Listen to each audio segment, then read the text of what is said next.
Hey guys, Cam for 15 back at it with another video for you guys, and I'm back on Cam Free 15 Talk Sports, just talking about this fallout of the Matt Eberflus firing.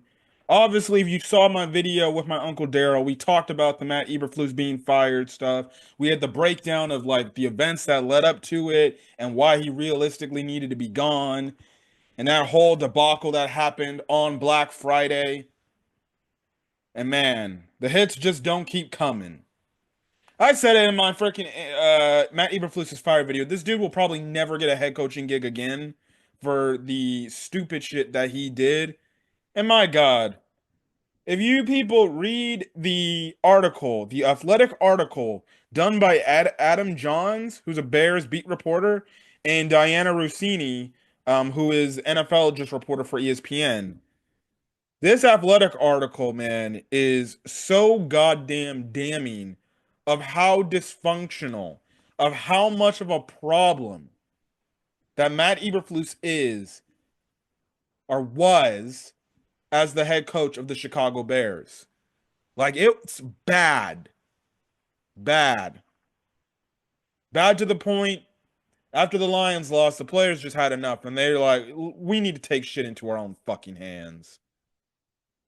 But let's talk about it. I'm going to talk about some highlights of the article. I'm not going to go in depth with everything about the article. So let's get on with the athletic article done, by Adam Jahns and Diana Russini. So the article starts off by saying, after another crushing, confounding loss for the Chicago Bears, it meant another post-game speech about sticking together from the head coach Matt Eberflus in front of a frustrated, crowded locker room at Ford Field in Detroit.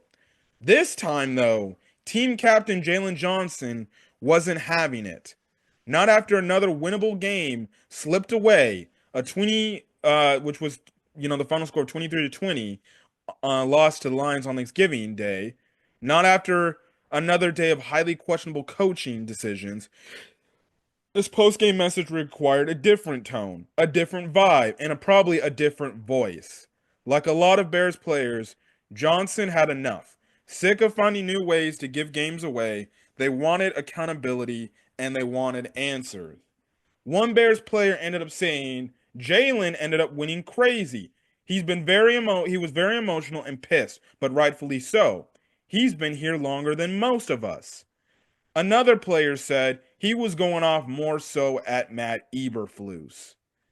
According to multiple players and staffers in that locker room after the game against the Detroit Lions, some players were asking Eberflus, why did he not call a timeout? Other players got going too. Guys were furious, a staff member said. It was an accumulation of the season. Another staffer ended up saying the locker room was ugly. There was a lot of yelling. One of the first players of the Bears said, we felt as players it's been too many instances where we fought our way back into games to lose because of bad time management and decision making.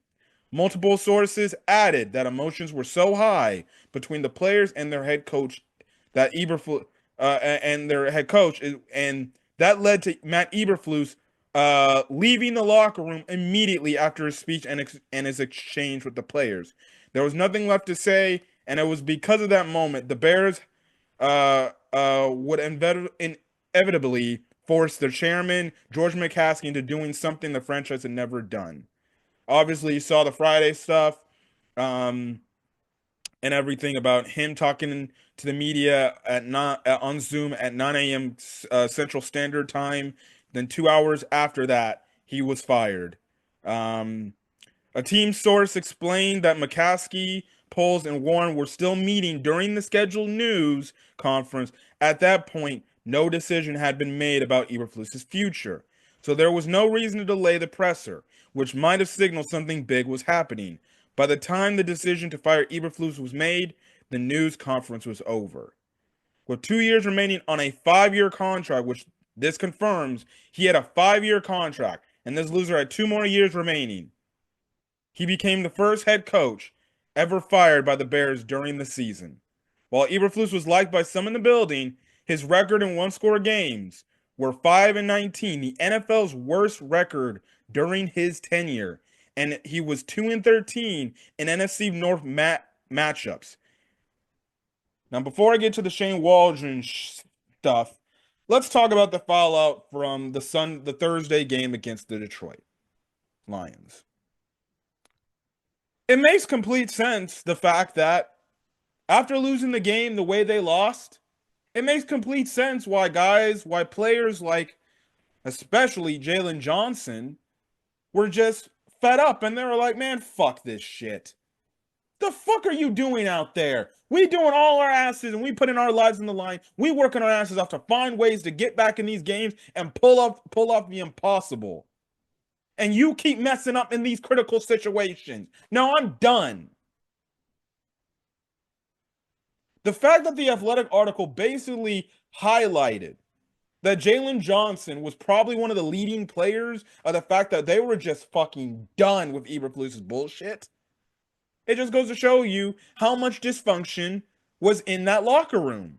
It really shows you that these players, and the article goes on to make a mention that they realistically lost, the locker room was lost after the Washington Commanders game. So I guess I can compare these two parts, because later in the article, they make the mention that, the defensive players were basically, they stopped listening to this dude, Matt Eberflus, the moment he said those 13 yards don't matter. And then the article literally says that's the moment when the defense, when they heard that phrase from him, that's the moment the defense completely lost all respect, and they just they lost their faith in him, because they realized this dude said those 13 yards didn't matter when it clearly did, and a bunch of other people in the media are saying that shit did matter. On top of it, you approved your offensive coordinator giving the ball to a backup offensive lineman. No, that's not cool, dude. Because remember, back in that week, Kevin Byard even had a meeting with Matt Eberflus on the side and said, hey, coach, I don't like the fact that you said that those 13 yards didn't matter. I think we should have handled this differently. And Eberflus came out, acknowledged the fact that Kevin Byard talked to him, and he basically said, well, whatever, how, at the end of the day, who cares, We just got to go out there and we got to go execute. And at that point, that's when the defensive locker room, the defense part of the team, lost the coach. And they're like, no, fuck this. He went to a veteran goes to him and tells him, I think we should have handled this differently. And you straight up said, I respect your opinions, but I'm going to stand tall on what I felt like we should have done. So that's when they lost. That's when the locker room was really realistically lost. It's like I continue to say time and time again, the Bears season ended in Landover, Maryland against the Washington Commanders in the Hail Mary from Hell game. That's when he lost the locker room, because he did dumb shit like that. He let his offensive coordinator call another dumbass play at the goal line. When the offensive coordinator said back in week 3, after week 3, he promised he wouldn't do that shit again. And lo and behold, he did that shit again.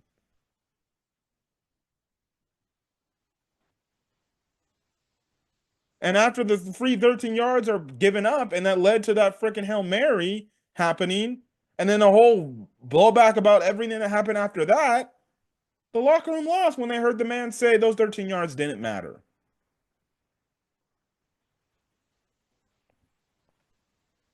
They lost that, and then as the losses piled on, the frustration just boiled over. And by the time they lost to Detroit, Jaylon Johnson was one of the many players in that locker room that, if not one of all of them, that just said, you know what, fuck this. I'm taking this thing into my own fucking hands. And I'm guessing Eberflus came in, said what he needed to say. Jaylon Johnson must have probably interrupted and said, no, coach, I'm done with this shit. What the fuck are you going to do about that? We keep putting our bodies on the line. We keep working our asses off. We keep finding ourselves in positions to win games. And then because of you, we keep losing these games because you don't know when to call or when to do or make the right decision at the right time to help us win the game.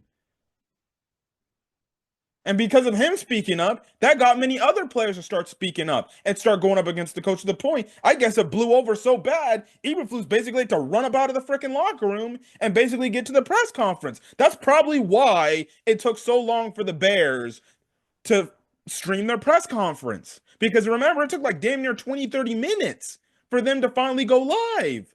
And that was probably because there was a huge shouting fest in the locker room. And at the meantime, Eberflus basically probably got bitched out by the players because the players were sick and tired. And they're like, man, no, fuck you. We keep doing this shit. We keep finding almost ways to get in position to win these games and close these games up. And you keep losing these games for us.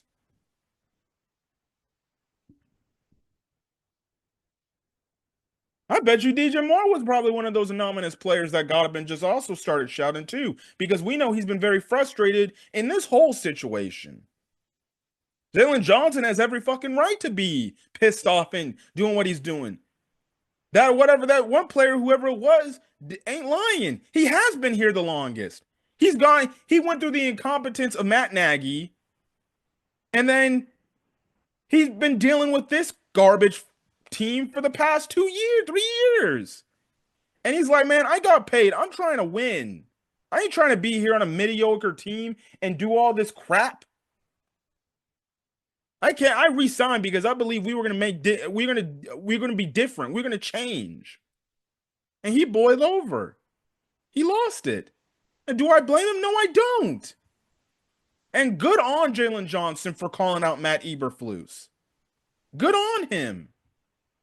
He called him out point blank and said, man, I don't give a shit if this is unprofessional. And you ain't supposed to talk about your coach like this. Man, you lost us these games and you damn well know it. And you keep making these stupid statements in your press conference talking about it not your fault. We got to execute. It's like I said in my coaching, it's like I said in the last video, my Uncle Daryl. At some point, you can only say so much in terms of holding accountable, being accountable for the players and of them not executing. At some point, you have to take accountability if it becomes a reoccurring fashion. Yeah, maybe the first or second, maybe third time, you can get away and say it's just the players. They got to do better. They got to execute the call, being called. But after a while, after the fourth, fifth, sixth, seventh time, and especially after it keeps consistently happening, if you don't start to take accountability from the point, realistically, you're going to lose a locker room. And I said even 3 times, no. Realistically, you can maybe get away with, no, it's the player's fault, like the first time. After the second time, and it's the same issue that happened, where it comes down to a decision the head coach needs to make, that's when you then got to start blaming yourself. Now, maybe if Eberflus didn't say those 13 extra yards didn't matter, he said, no, those 13 extra yards did matter. That's on me for letting those 13 yards up. Maybe the locker room is in harmony and they're like, okay, this guy understood he fucked up. But no, he didn't. Matt Eberflus didn't.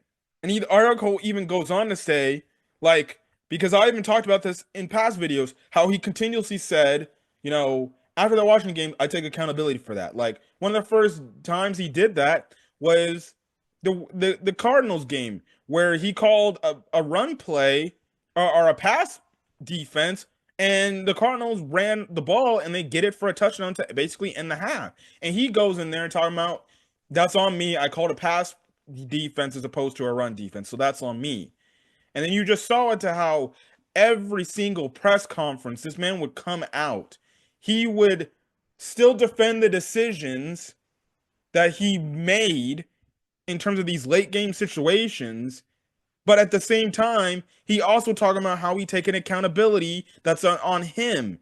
And even I'm just over here watching this dude's press conference. I'm like, dude, you don't mean that. Somebody within the organization clearly told you, you got to start saying you have to take accountability for yourself, because the fans, the outside media don't like it when you don't. And it's like I said before, it just comes off as hollow. It doesn't mean anything because guess what? It's too late. You didn't take accountability the first time. What's going to stop you?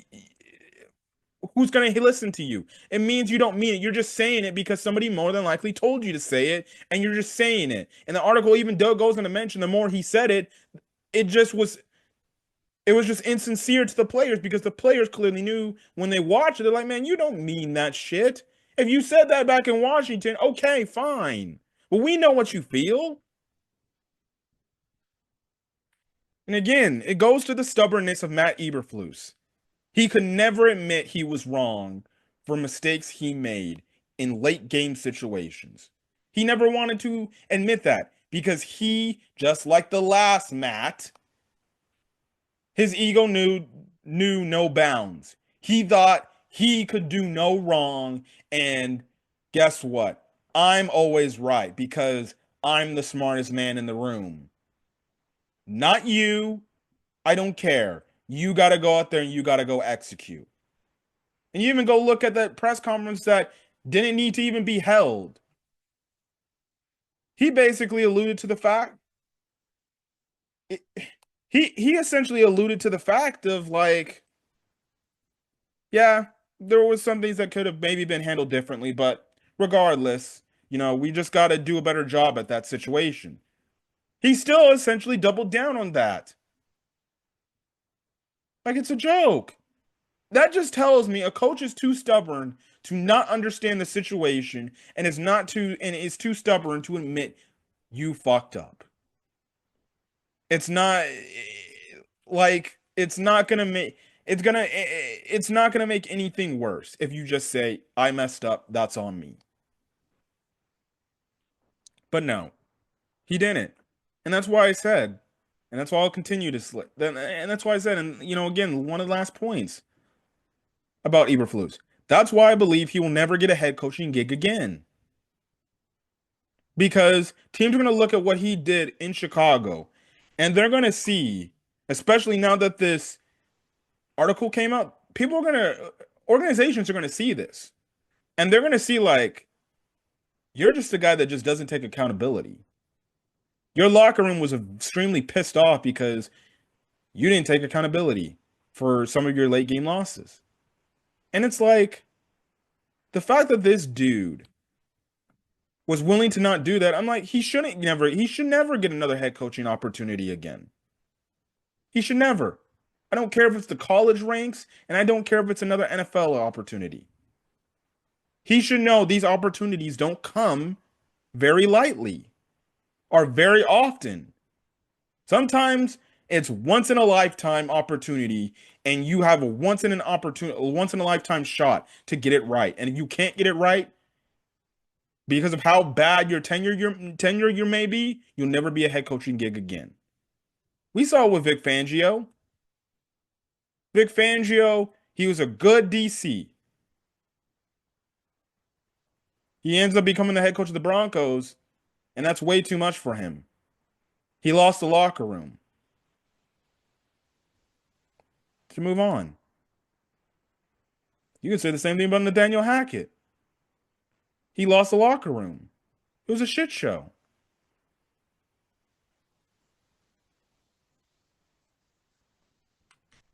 The same thing with Eberflus. He'll never get another head coaching gig ever again because of how he handled the situations.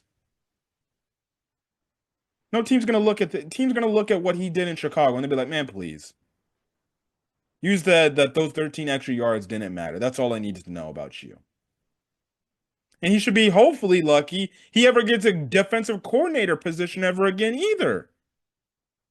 Because I'm sorry. How can you give this guy to be defensive coordinator again? And he's talked about on a Hail Mary play, 13 yards didn't matter. And also, word's going to travel around amongst the players. Players are going to ask, like, hey, my organization's interviewing this guy Eberflus. What's your thoughts? And people are going to be like, man, he sucks. He'll blame you more than he'll blame himself. To be honest, realistically, if I'm a league, but it's a good old boy network, right? Good old boy network. He'll find his footing. Maybe Jonathan Gannon will pick him up again because that was his mentee Maybe Jonathan Gannon will say like, "Hey, we got a spot for you on the staff."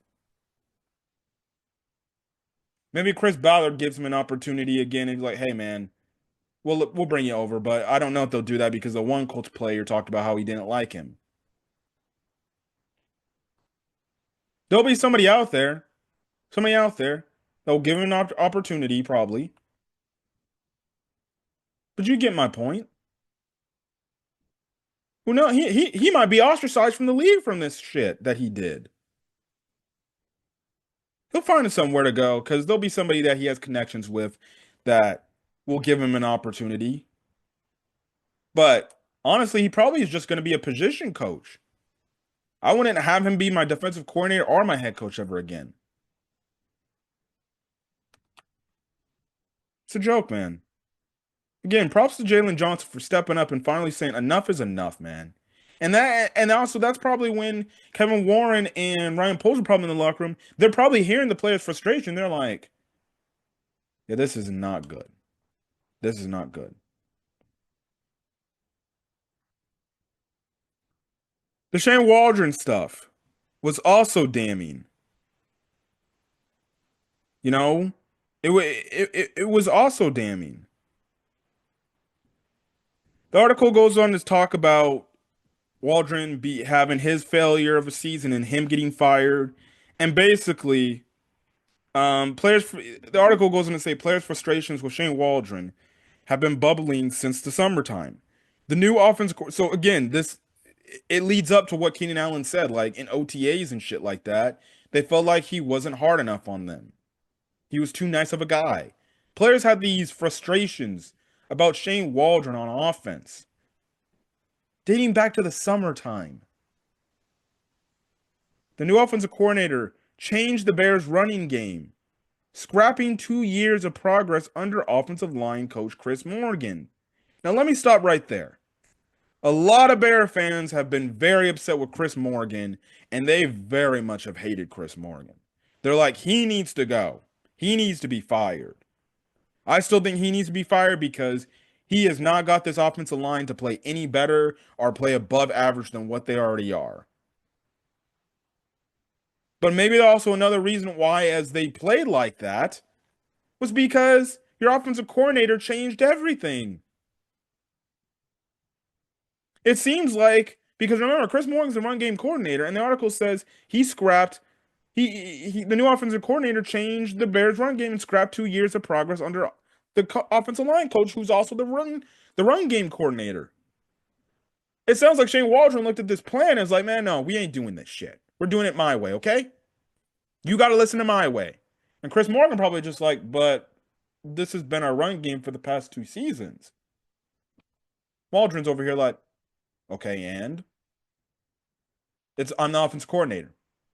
We're in my system. Sorry. So it's clear this man got hired and he got an ego trip. And he basically told mostly, if not all the other offensive coaches, we're running my playbook, my shit. That shit from the last 2 years, we ain't running that Getsy stuff. We're running my stuff. That's why I was brought here. We're not running things from the past 2 years. We're running things my way. That makes him look a little bit more selfish. And let's be honest, the offensive line has played a lot better since he's been gone. So you have to wonder, maybe Chris Morgan has just been held down by incompetent offensive coordinators in Luke Getsy and especially Shane Waldron. He scrapped their run game plans. This guy must have had a bunch of run ideas and stuff that he's taken from last 2 years. And just imagine somebody coming in and not who's brand new and it's like, hey, I got some ideas that we can do and everything. I think we should incorporate. These were some of the best plays that we ran last year. And the new guy just comes in and is like, okay, that's great. But we're gonna do things my way, okay? And it's gonna work, I promise. So I bet you Chris Morgan did not like him. Again, that leads to another question. Why didn't you fire Chris Morgan along with Getsy and the wide receivers coach and have Shane Waldron bring in his own guy? Clearly, we're finding out that seems like there must have been some friction amongst Waldron and Morgan, which led to probably the run game efficiencies and which led to the offensive line probably not playing as good as they probably should be. Waldron also decided to install a pure progression passing system, a challenging scheme even for veteran quarterbacks, and it complicated things for Caleb. So you got your offensive coordinator basically saying you got a full read progression thing that you got to do. It's even hard for veteran quarterbacks to do. And you're asking a rookie quarterback that's coming to the NFL to run something that even veteran quarterbacks struggle with. The fuck are we doing? It's a joke, man. And that whole report about players going up to the coaching staff to say, "Hey, maybe we need to bench Caleb for Tyson." The article, the athletic report basically makes the mention. The reason why they did that is because guess what? They were trying to save Caleb. They're like, man, this guy is gonna fuck him up. We needed to get him, sit him on the bench, put in Tyson, let him suffer the incompetence. We know this guy's got some talent. We don't want him to freaking get ruined because this dude over here is basically ruining him because this whole pure progression shit. Players did that for Caleb's sympathy. They didn't want him to be ruined. That makes everything look a lot more better because it's like, okay, maybe they weren't begging for Caleb to be benched because they were all upset. They were actually looking out for their team. And they're like, we can't have this dude messed up, man. He's got some talent.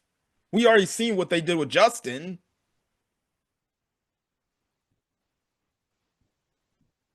And of course, 2 days after that, he gets fired.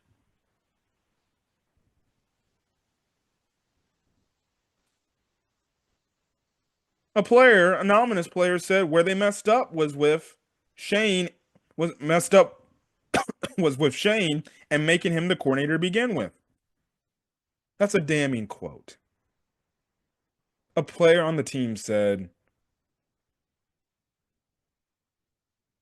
or maybe it just says the player.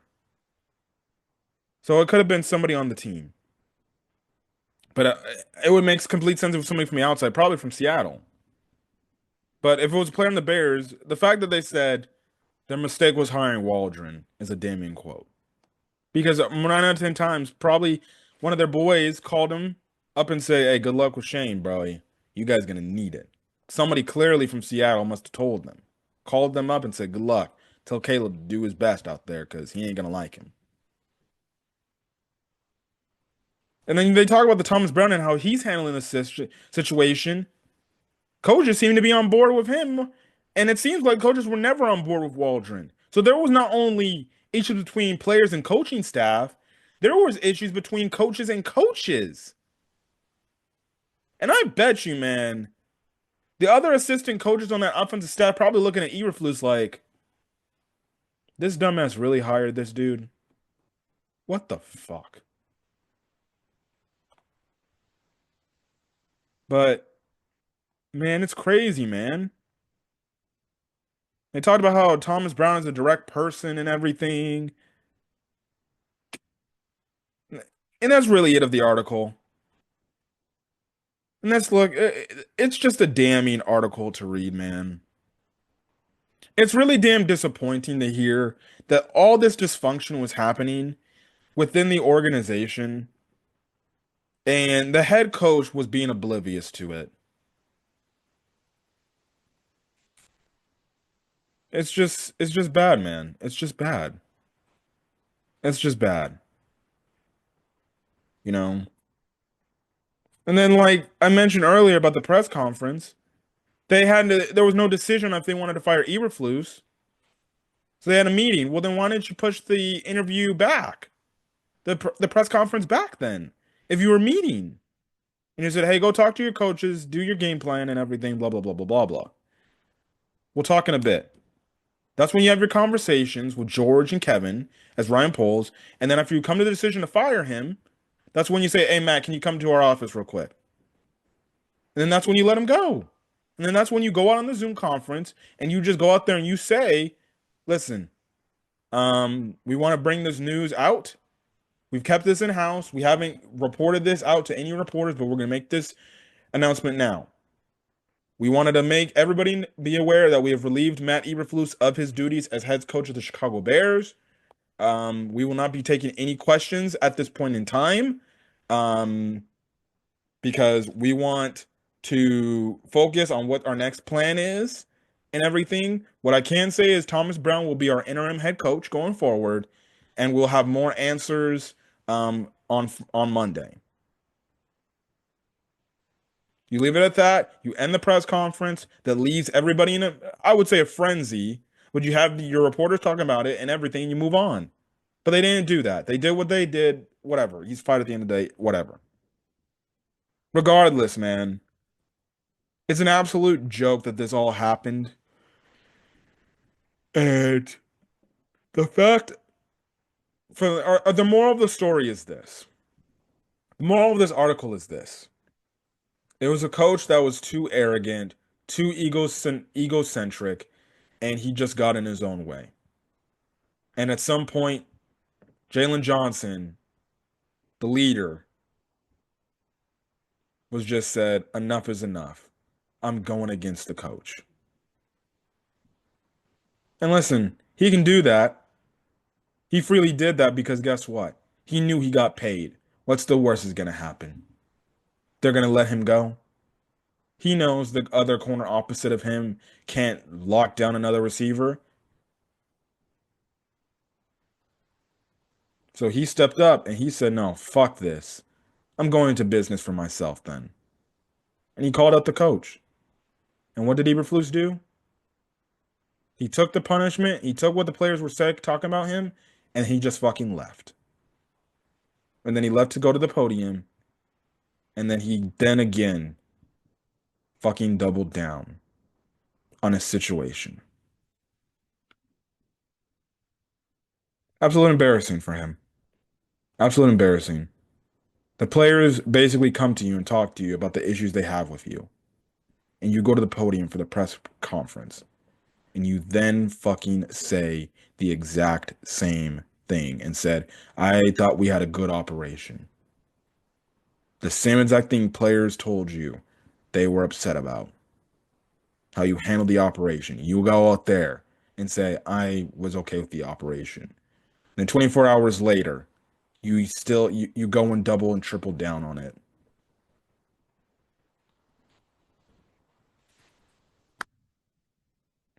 You know, it's crazy, man. Jaquan Brisker's he's tweeting. He sound like he's actually able to come back now. So maybe realistically, he was never injured with a damn concussion. Maybe he just lied about that shit and said, "No, I still have concussion-like symptoms." Maybe because he didn't want to go back out on that field and play for this fucking coach. Because the way he was tweeting, he sounded like he's gonna be coming back next week. So it sounds like maybe, I'm not saying it's a good thing to do, lie about a fucking concussion, but it makes it seem like, damn, you really didn't, you wanted this guy. And I haven't seen I've seen people posters post on Twitter and everything. It's very obvious that Jaquan Brisker, like Jaylon Johnson, did not like Matt Eberflus. The God don't make mistakes comment he made the day of the firing, the things he's been saying today on Saturday, it sounds like Jaquan Brisker never liked Eberflus. I really didn't like Eberflus at a certain, and he stopped liking him at a certain point. It's a joke, man. The players lost their respect for this guy, and I don't blame them. Eberflus has nobody but to blame but himself. But regardless, I'm gonna get out of here. That's my thoughts on the Athletic article that released. Um, Good work by Adam Johnson, Diana Russini to get this information and get this out and really explain to the public how bad this situation was. This makes Matt Eberflus like a fucking idiot. Thank God he's fucking gone and I don't have to talk about him again. At some point next week, I think I'll get with my Uncle Daryl and we'll make a Ryan Poles video. I'll probably see if I can do it on Tuesday. Typically, that's when we hold our NFL predictions, but I think we'll just move it to Friday. But the fact that that happened and everything, it's crazy, man.